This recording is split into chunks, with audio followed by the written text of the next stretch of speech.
कहानियों की क्यारी में प्रस्तुत है मार्कंडेय ऋषि की कहानी, जो संतों से आशीर्वाद पाकर अमर हो गए। एक समय की बात है, काशी में एक विद्वान ब्राह्मण रहते थे। उनके कोई संतान नहीं थी। संतान प्राप्ति के लिए उन्होंने भगवान शिव की कठोर तपस्या की।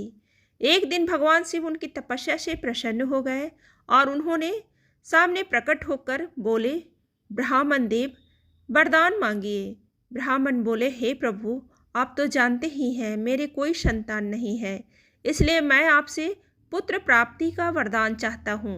भगवान शिव बोले, आपको सुपुत्र चाहिए या कुपुत्र? ब्राह्मण ने भगवान से पूछा, इन दोनों में क्या अंतर है? भगवान शिव बोले, सुपुत्र की आयु कम होगी, परंतु उससे तुम्हें सुख प्राप्त होगा, लेकिन कुपुत्र की आयु लंबी होगी, परंतु वह तुम्हें सारे जीवन दुख देता रहेगा। ब्राह्मण ने सोचा, सारे जीवन के दुख से कुछ दिनों का सुख ही अच्छा है। ब्राह्मण ने भगवान शिव से कहा, प्रभु, आप मुझे सुपुत्र प्राप्ति का वरदान दीजिए। भगवान शिव बोले, तुम्हें सुपुत्र की प्राप्ति होगी, परंतु उसकी आयु केवल 5 वर्ष की होगी। यह कहकर भगवान शंकर अंतर्ध्यान हो गए। कुछ समय पश्चात ब्राह्मण के घर में एक बालक ने जन्म लिया। वह बालक बहुत सुंदर था। ब्राह्मण उस बालक को देखकर खुश भी होते थे और उसकी आयु के विषय में सोचकर दुखी भी होते थे। वह बालक धीरे धीरे बड़ा होने लगा। बालक के साथ साथ ब्राह्मण देवता का दुख भी बढ़ता गया।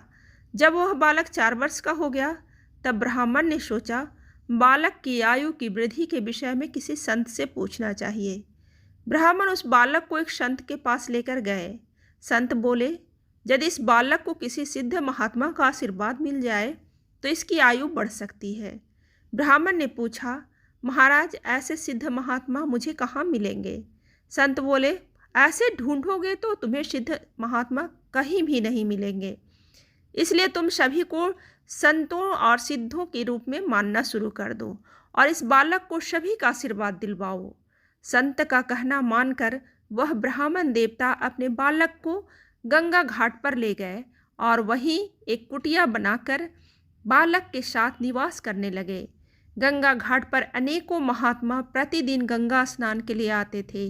ब्राह्मण ने अपने पुत्र से कहा कि तुम्हें यहाँ दिन भर में जितने भी महात्मा दिखाई पड़े, उन्हें साष्टांग प्रणाम करके उनका आशीर्वाद लिया करो। वह बालक घाट पर आने वाले सभी महात्माओं को, स्त्री पुरुष सभी को साष्टांग प्रणाम करके आशीर्वाद लेने लगा। अब यह उस बालक का नित्य का नियम था। वह सारे दिन गंगा घाट पर आने वाले सभी लोगों को साष्टांग प्रणाम करके उनका आशीर्वाद लेता और सभी लोग उसे हृदय से आशीर्वाद देते। इसी प्रकार उसका 5वां वर्ष लगभग पूरा होने को था। जब बालक की उम्र केवल 3 दिन ही शेष रह गए तो संयोगवश वहाँ पर सप्तऋषि पधारे। बालक ने उन सभी को साष्टांग प्रणाम किया।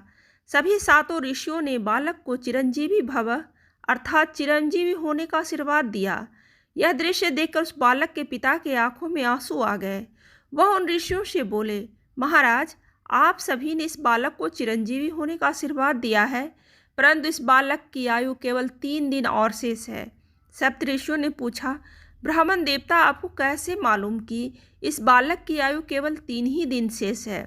ब्राह्मण बोले, यह बालक किसी देवता के आशीर्वाद से उत्पन्न हुआ है। उन्होंने इसकी आयु केवल 5 वर्ष बताई है, जो अगले 3 दिन में पूरी हो जाएगी। ऋषियों ने पूछा, उन देवता का नाम बताइए। ब्राह्मण बोले, मैं आपको उनका नाम नहीं बता सकता। अब सारे सप्तऋषि एक दूसरे का मुंह देखने लगे। उन्होंने सोचा कि अब तो हमारा आशीर्वाद निष्फल हो जाएगा। ऐसा बिल्कुल नहीं होना चाहिए। सभी सप्तऋषियों ने आपस में निर्णय करके उन ब्राह्मण से कहा, यदि आप इस बालक का कल्याण चाहते हैं तो इसे हमें दे दें। ब्राह्मण देवता बोले, ठीक है महाराज, यदि किसी भी प्रकार से इस बालक की उम्र बढ़ सके तो इसे आप ले ही जाइए। ब्राह्मण ने अपना हृदय कठोर करके अपने उस बालक को सप्तऋषियों के साथ भेज दिया। अगले दिन सप्तऋषि उस बालक को लेकर ब्रह्मा जी के यहाँ पहुँचे। पहले सप्तऋषियों ने ब्रह्मा जी को प्रणाम किया। ब्रह्मा जी बोले, चिरंजीवी भव। इसके बाद उस बालक ने ब्रह्मा जी को प्रणाम किया। ब्रह्मा जी ने उस बालक को भी चिरंजीवी भव आशीर्वाद दिया। ब्रह्म वचन सुनकर सभी सप्तऋषि मुस्कुरा दिए। सभी ने सोचा अब अपनी बला टली, क्योंकि अब तो ब्रह्मा जी ने भी उस बालक को चिरंजीवी होने का आशीर्वाद दे दिया था। यदि अब उस बालक को कुछ भी होता है तो ब्रह्मा जी का आशीर्वाद झूठा हो जाएगा। ब्रह्मा जी ने सप्तऋषियों से मुस्कुराने का कारण पूछा। सप्तऋषि बोले, प्रभु, जिस बालक को आपने चिरंजीवी होने का आशीर्वाद दिया है उस बालक के पास केवल 2 दिन शेष बची है। अब तो ब्रह्मा जी का भी माथा ठनका। ब्रह्मा जी बोले, तो आप लोग इस बालक को यहाँ मेरे पास क्यों ले आए? सप्तऋषि बोले, प्रभु, हम भी कल से इसी प्रकार चिरंजीवी होने का आशीर्वाद देकर फंस गए थे। हमें अपना आशीर्वाद सत्य करने का कोई उपाय नहीं सूझ रहा था, इसलिए हमने इस बालक को अपना आशीर्वाद दिलवा दिया। अब आप जाने और आपका आशीर्वाद जाने, हम तो अपने आशीर्वाद से मुक्त हो गए। ब्रह्मा जी ने कुछ देर विचार किया। उन्होंने सोचा अब तो इस बालक का भाग्य केवल भगवान शंकर ही बदल सकते हैं। ब्रह्मा जी ने सप्तऋषियों से कहा, आप इस बालक को ही मेरे पास छोड़ जाइए। अगले दिन ब्रह्मा जी उस बालक को भगवान शंकर के पास ले गए। ब्रह्मा जी ने भगवान शंकर को प्रणाम किया। भगवान शंकर ने उन्हें आशीर्वाद दिया। इसके बाद उस बालक ने भगवान शंकर को साष्टांग प्रणाम किया। यह देखकर भगवान शंकर प्रसन्न हो गए और उन्होंने उस बालक को चिरंजीवी होने का आशीर्वाद दे दिया। यह सुनकर ब्रह्मा जी प्रसन्न हो गए, क्योंकि अब ब्रह्मा जी का भार भगवान भोले शंकर ने ले लिया था। जब भगवान शंकर ने ब्रह्मा जी को हंसते देखा तो उनसे पूछा, ब्रह्मा जी, क्या बात है? ब्रह्मा जी बोले, भगवान, इस बालक की आयु केवल 1 दिन शेष है और आपने इसे चिरंजीवी होने का आशीर्वाद दिया है। भगवान शिव ने पूछा, यह किसका बालक है? ब्रह्मा जी ने मुस्कुराते हुए बताया, यह काशी के उस ब्राह्मण का बालक है। भगवान शिव भी मुस्कुरा दिए और बोले, यह तो हमारे वरदान से ही उत्पन्न बालक है। ब्रह्मा जी बोले, प्रभु, आपके वरदान से उत्पन्न बालक अब आप ही के शरण में है, आप इसकी रक्षा कीजिए। भगवान शिव बोले, ब्रह्मा जी, आप इस बालक को ही छोड़ दीजिए और अब आप अपने लोक को पधारें। ब्रह्मा जी उस बालक को भगवान शिव के पास छोड़कर चले गए। अब भगवान शिव उस बालक से बोले, बेटा, तुम बिल्कुल मत डरो।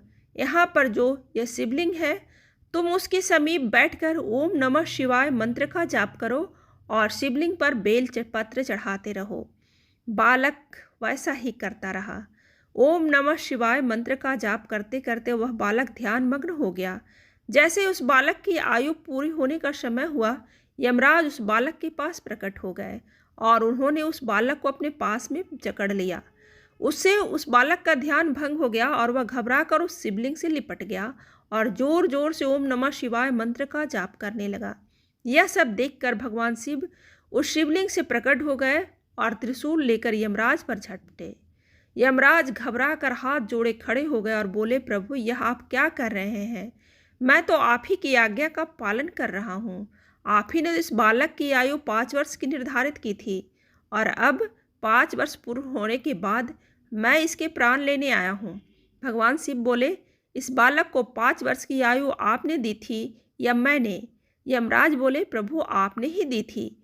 भगवान शिव बोले, तो फिर इसकी उम्र पर आपका हिसाब चलेगा या हमारा? यमराज बोले, प्रभु, आयु आपने दी है तो हिसाब भी आप ही का चलेगा, लेकिन प्रभु, मैं आपका हिसाब सुनना चाहता हूँ।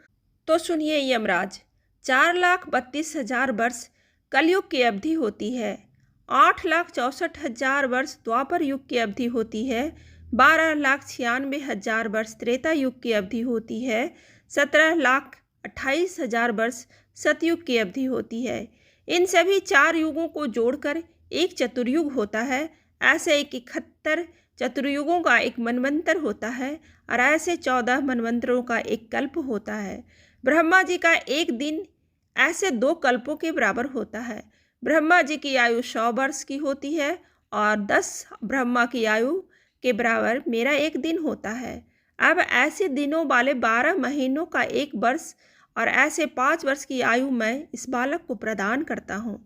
यमराज ने हाथ जोड़ लिए और बोले, प्रभु, जब आपके एक दिन में 10 ब्रह्मा जी बदल जाते हैं तो फिर मुझ जैसे यमराज की गिनती क्या है? यह बालक तो अमर हो गया। यह कहकर यमराज वहाँ से अंतर्ध्यान हो गए। वह बालक आगे चलकर मार्कंडेय ऋषि के नाम से प्रसिद्ध हुआ। मार्कंडेय ऋषि ऐसे ऋषि हैं जिनका कल्पों के अंत में होने वाला प्रलय में नाश नहीं होता। मार्कंडेय ऋषि को यह अमृतत्व का वरदान ऋषियों और संतों के आशीर्वाद के कारण ही प्राप्त हुआ है। उन्होंने अपने बालपन में 1 वर्ष तक सभी संतों का साष्टांग प्रणाम करके उनका आशीर्वाद लिया, जिसके फलस्वरूप उन्होंने सप्तऋषियों का आशीर्वाद प्राप्त हुआ। सप्तऋषियों के आशीर्वाद के फलस्वरूप उन्हें ब्रह्मा जी का आशीर्वाद प्राप्त हुआ। ब्रह्मा जी के आशीर्वाद के फलस्वरूप उन्हें भगवान शिव का आशीर्वाद प्राप्त हुआ और उन्हें अमृतत्व का वरदान मिला।